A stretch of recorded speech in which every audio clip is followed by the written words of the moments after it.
Hey guys, welcome to world study IQ. आज है 12 सितंबर 2022 और 12 सितंबर से रिलेटेड जितने भी करंट अफेयर्स बन सकते हैं उनको हम आज इस वीडियो में डिस्कस करेंगे और इम्पोर्टेंट फैक्ट्स के साथ हम सभी क्वेश्चंस को लेंगे और इस वीडियो की पीडीएफ फाइल आपको वीडियो के डिस्क्रिप्शन में मिल जाएगी।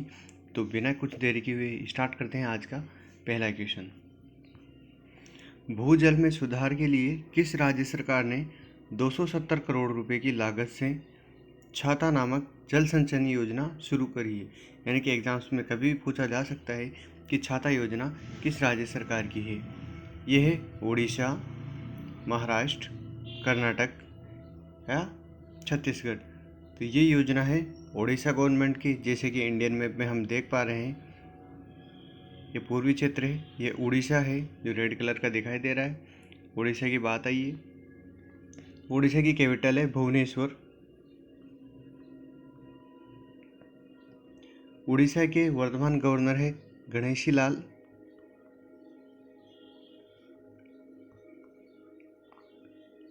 और उड़ीसा के वर्तमान सीएम है नवीन पटनायक।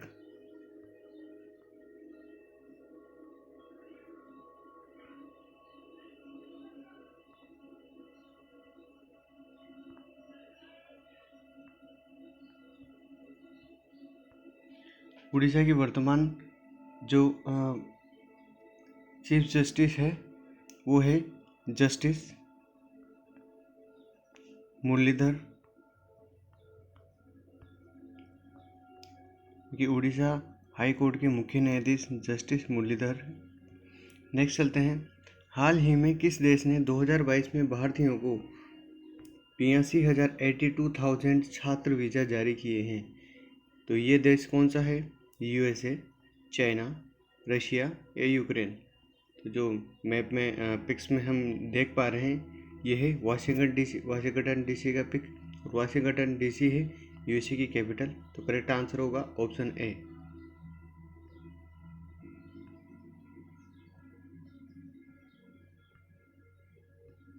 नेक्स्ट चलते हैं। यूएसए की बात आई। यूएसए की कैपिटल है Washington DC. Washington DC.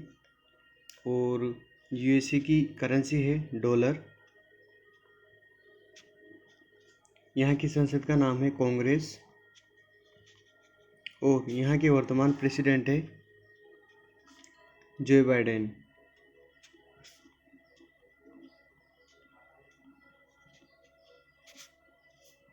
Next चलते हैं। हाल ही में किस देश ने पाकिस्तान के लिए 450 मिलियन डॉलर के पैकेज की घोषणा करी? देखिए, रिसेंटली पीछे बीते कुछ दिनों से पाकिस्तान में बाढ़ के हालात बहुत ज़्यादा ख़राब हो रहे हैं। तो इस चीज़ को देखते हुए सभी देशों की गवर्नमेंट्स आगे आ रही है और पाकिस्तान की हेल्प कर रही है। तो इसके लिए किस देश ने पाकिस्तान को 450 मिलियन डॉलर के पैकेज की घोषणा करी है? Option A China, option B Singapore, option C America, option D Europe. इसका करेक्ट आंसर होगा ऑप्शन सी अमेरिका। ये है चाइना का फ्लैग। तो इसका करेक्ट आंसर होगा ऑप्शन सी। नेक्स्ट चलते हैं। हाल ही में कहाँ के पद्मश्री पुरस्कार विजेता कलाकार का निधन हो गया? देखिए, रिसेंटली एक पद्मश्री पुरस्कार विजेता है, उनका निधन हो गया है। तो इंडियन मैप में हमें जो देख रहे हैं, ये कौन सा राज्य है? ऑप्शन है बिहार, राजस्थान, उत्तराखंड, राजस्थान, बिहार या उड़ीसा। इसका करेक्ट आंसर होगा बिहार। बिहार की बात आई है तो बिहार की कैपिटल है पटना। बिहार के वर्तमान गवर्नर है फागू चौहान और बिहार के वर्तमान सीएम है नीतीश कुमार। देखिए, नीतीश कुमार की पहले बीजेपी से गठबंधन था। अब इन्होंने गठबंधन तोड़ के किसी और के साथ गठबंधन कर लिया है, लेकिन अभी भी सीएम यही है। और बिहार की कैपिटल पटना है, जहाँ पर हाई कोर्ट है। उसके वर्तमान मुख्य न्यायाधीश है, चीफ जस्टिस है, वो है जस्टिस संजय केरोल।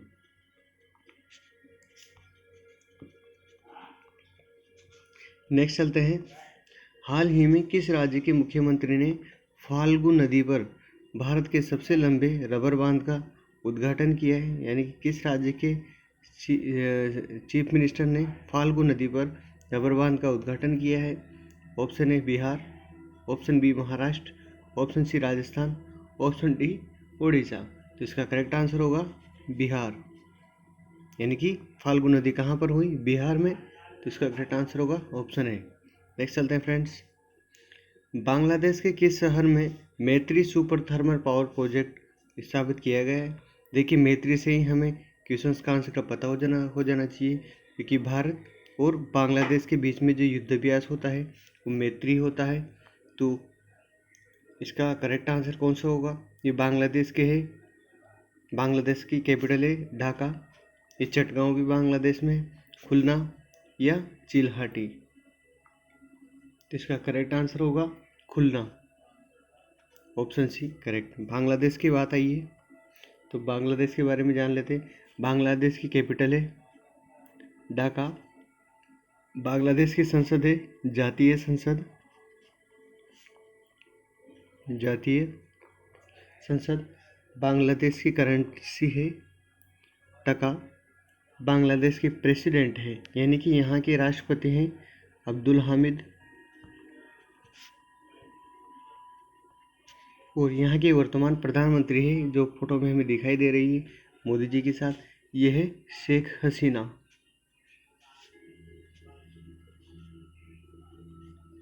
नेक्स्ट चलते हैं। हाल ही में किस राज्य सरकार ने दुर्लभ बीमारियों वाले SC/ST schedule caste and schedule tribe रोगियों के लिए मौद्रिक सहायता योजना स्टार्ट की है? एग्जाम्स में कभी पूछ लिया जा सकता है कि मौद्रिक सहायता योजना कौन से राज्य सरकार की है? इसका करेक्ट आंसर होगा केरला, तमिलनाडु, कर्नाटक या गोवा। देखिए, यह है इंडियन मैप और इंडिया के बिल्कुल साउथ में ये है तमिलनाडु, ये है केरला, इससे ऊपर आ जाएगा कर्नाटक। तो इसका करेक्ट आंसर होगा तमिलनाडु। तो option B is correct, Tamil Nadu.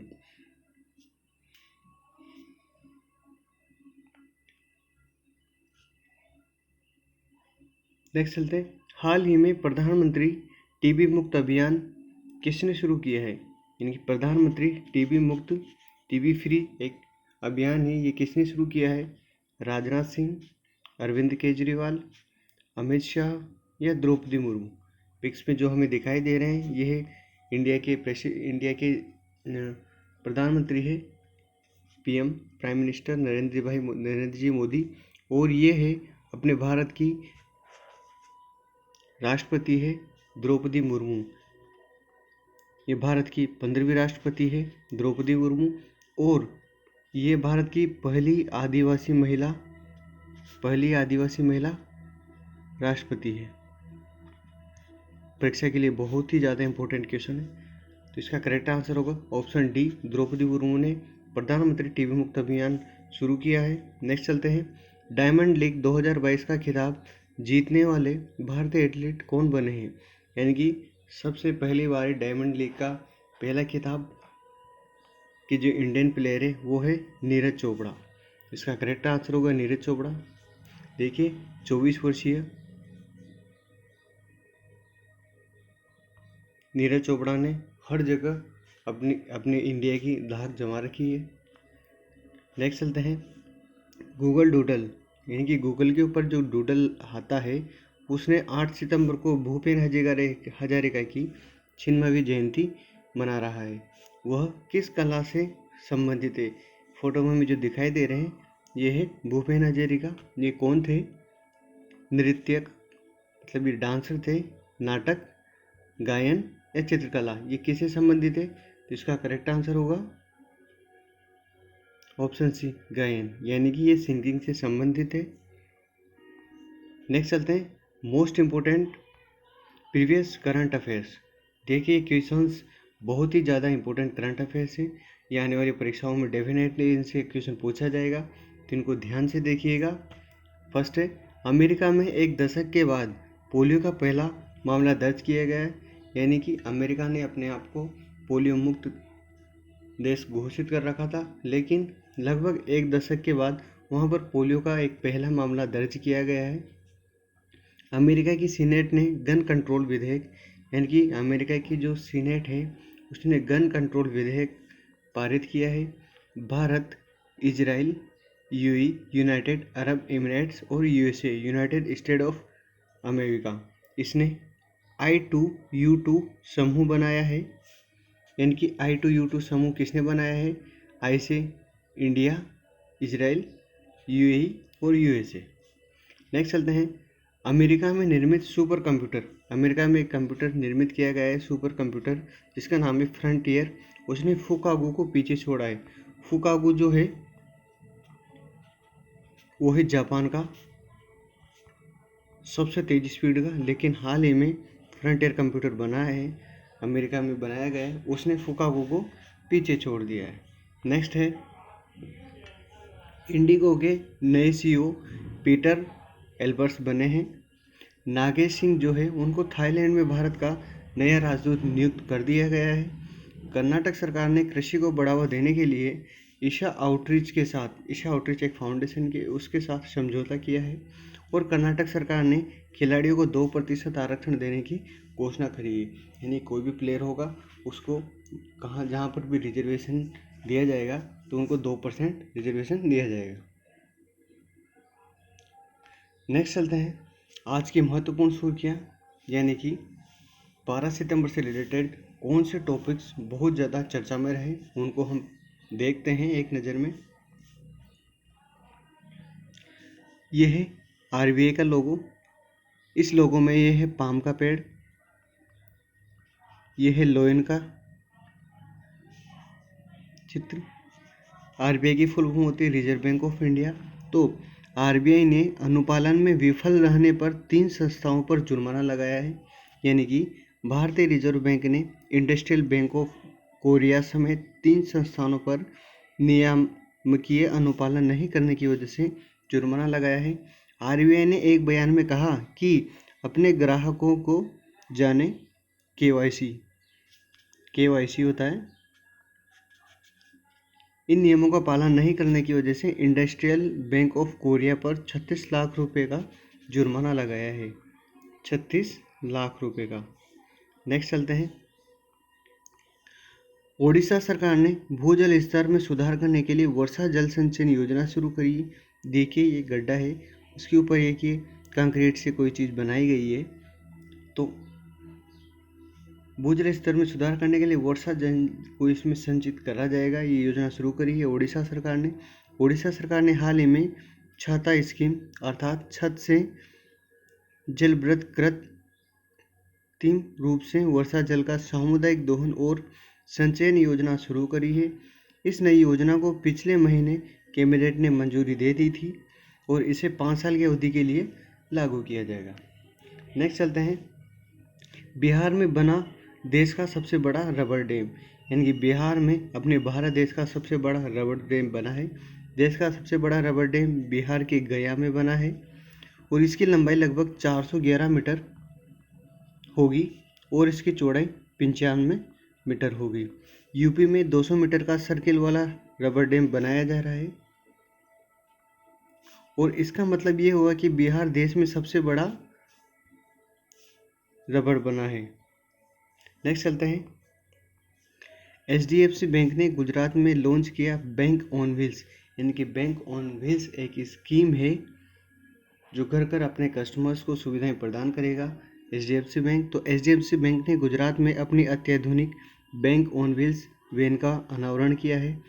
Bank on wheels van सेवा बैंकिंग सेवाओं को बिना बैंक वाले गांवों तक ले जाएगी जहां पर बैंकिंग सुविधा नहीं है। इस सेवा के अंतर्गत बैंक के ग्रामीण बैंकिंग विभाग ने बैंक ऑन व्हील्स वैन की लॉन्च की है जो अधिक पहुंच के लिए निकटतम शाखा से 10 से 25 किलोमीटर दूर स्थित दूर दराज के गांवों का दौरा करेगी।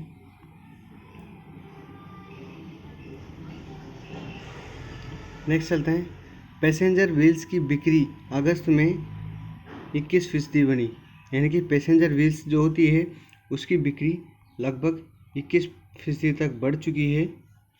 तो सेमीकंडक्टर आपूर्ति में सुधार और त्योहारी मांग के चलते अगस्त 2022 में यात्री वाहनों की थोक बिक्री सालाना आधार पर 21% बढ़ गई है।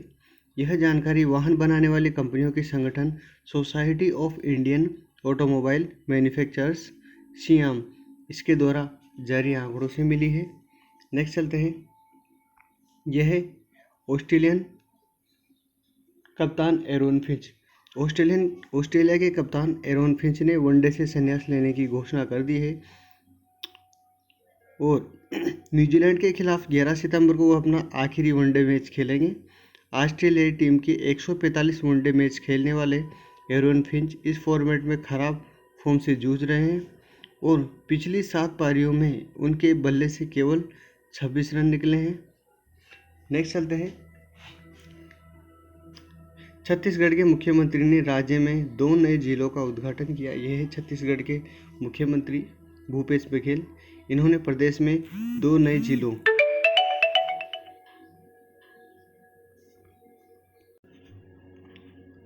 शक्ति और मनेंद्रगढ़ चिरमरी भरतपुर का उद्घाटन किया है। इसके बाद प्रदेश में जिलों की संख्या बढ़कर 33 हो जाएगी, यानी कि प्रदेश में छत्तीसगढ़ में पहले जिलों की संख्या 31 थी 31 और पिछले 4 साल के दौरान कांग्रेस सरकार में प्रदेश को 6 नए जिले मिले हैं। मुख्यमंत्री बघेल ने कहा कि हम पुरखों का सपना पूरा कर रहे हैं। नेक्स्ट चलते हैं। फॉर्च्यून इंडिया रिच लिस्ट 2022 जारी कर दी गई है। इसमें गौतम अडानी भारत के सबसे अमीर आदमी बने हैं। इन्होंने मुकेश अंबानी को पीछे छोड़ दिया है, टाटा समूह को भी पीछे छोड़ दिया है, अडानी ग्रुप सबसे आगे चला गया। तो फॉर्च्यून इंडिया की 2022 के लिए भारत के सबसे अमीर की सूची के अनुसार भारत में स्थित 142 अरबपतियों की संपत्ति सामूहिक रूप से 832 बिलियन अमेरिकी डॉलर 66.36 ट्रिलियन रुपीस हो गई है। और संपत्ति प्रबंधन फर्म वाटरफील्ड एडवाइजर्स के सहयोग से बनाई गई पहली सूची मुख्य रूप से सूचीबद्ध फर्मों में उद्यमियों की संपत्ति पर आधारित है। Thank you so much for watching this video. इस वीडियो की PDF फाइल आपको वीडियो के डिस्क्रिप्शन मिल जाएगी। जय हिंद, जय भारत।